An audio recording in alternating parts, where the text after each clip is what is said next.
Sasa leo wahenga ninawakumbusha mbali sana, kwa sababu leo wahenga ninawapa burudani kutoka kwa mwimbaji mkubwa sana, ambapo huyu tunakuambia kwamba alizaliwa mwaka 1984 katika hospitali ya jeshi ya CTU, yani sasa hivi inatambulika kama TMA, iliyopo Monduli, Arusha. Jina lake halisi ni Lawrence Marima Madole, mtoto wa 5 kwenye familia ya watoto 6, akiwa mzaliwa wa baba Mpare na mama Mgogo wa pande za Dodoma. Maisha yake yalikuwa ya kawaida kabisa, yasiyo juu wala chini ya familia ya Watanzania wa kipato cha kati wanaotegemea uadilifu na nidhamu za kijeshi kutoka kwa wazazi wao. Safari yake ya sanaa haikuanza kwenye studio yenye taa kali, bali kwenye mimbarani, akitumikia sauti ya kanisa, lakini pia baadaye shuleni akaanza kuandika mashairi yake yeye mwenyewe, na kila mara aliwaimbia marafiki zake, na mara nyingine darasa zima aliweza kuwaimbia,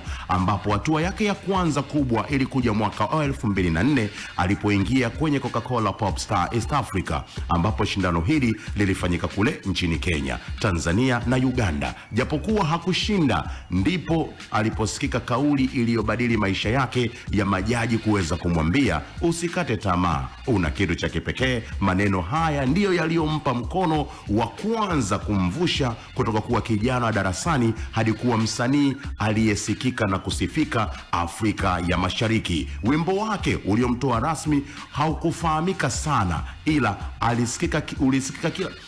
ulisikika kila kona ya Bongo Flava, lakini redio zote ziliweza kuupiga kwenye kumbi za starehe. Hapo ndio mambo yakawa yametaradadi, kwa sababu sherehe za vijana, hata wazazi walihusika na wimbo huu. Ilikuwa ni ngoma iliyopendwa kwa urahisi, kwa sababu haikubembeleza tu mpenzi, ila ilibembeleza roho ya msikilizaji. Wimbo huu ulifanya vizuri kwenye countdowns, ukawa wimbo wa miezi kadhaa kwenye vituo mbalimbali vya radio nchini, na ukakidhi nafasi kama moja ya sauti laini, kali na kuwahi kutokea kwenye muziki wa Bongo Flava. Video yake ndio ilikoleza moto huu, ikajaa mastaa kibao wa wakati huo, jambo ambalo lilionyesha namna wasanii walivyokuwa kitu kimoja enzi hizo. Muonekano wake pamoja na kuonekana na sura nyingi kwenye hiyo video moja ulifanya video hiyo kuwa na alama moja ya enzi hizo, kwamba wasanii walikuwa wana ushirikiano kwenye muziki wa Bongo Flava. Usichokijua